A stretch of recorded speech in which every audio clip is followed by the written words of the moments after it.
आज हम हिंदी विषय में व्याकरण विभाग के अंदर आने वाली संज्ञाओं के बारे में जानकारी प्राप्त करेंगे। संज्ञा किसे कहते हैं? संज्ञा मतलब किसी भी व्यक्ति, प्राणी, वस्तु, स्थान या भाव का नाम सूचित करने वाले शब्द को संज्ञा कहते हैं। मतलब किसी भी व्यक्ति का नाम, प्राणियों के नाम, वस्तुओं के नाम, स्थान मतलब जगह, अलग अलग जगहों की जानकारी और भाव मतलब मन के भाव को सूचित करने वाले जो शब्द हमें प्राप्त होते हैं उसे संज्ञा कहते हैं। इसे अच्छी तरह से समझने के लिए कुछ उदाहरण देखते हैं। अशोक अमिता से पराजित हो गया।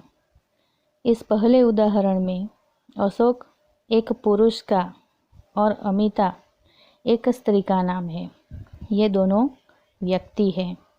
दूसरा उदाहरण देखें तो गेहूं और सोने के भाव बढ़ रहे हैं। इस उदाहरण में गेहूं और सोना दो अलग अलग द्रव्यों के नाम हैं। तीसरा उदाहरण, हमने गुजरात के गिरिवन में सिंह देखे।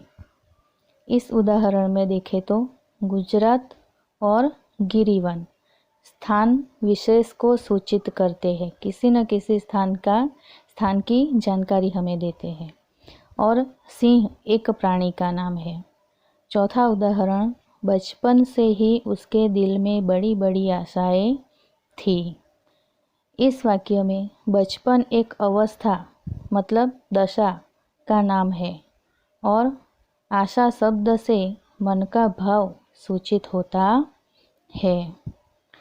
ये सारे शब्द किसी न किसी व्यक्ति, वस्तु, स्थान, प्राणी, अवस्था या भाव के नाम है, इसलिए ये सब संज्ञा कहलाती है, संज्ञा शब्द है। और आगे बढ़े तो संज्ञाओं के प्रकार।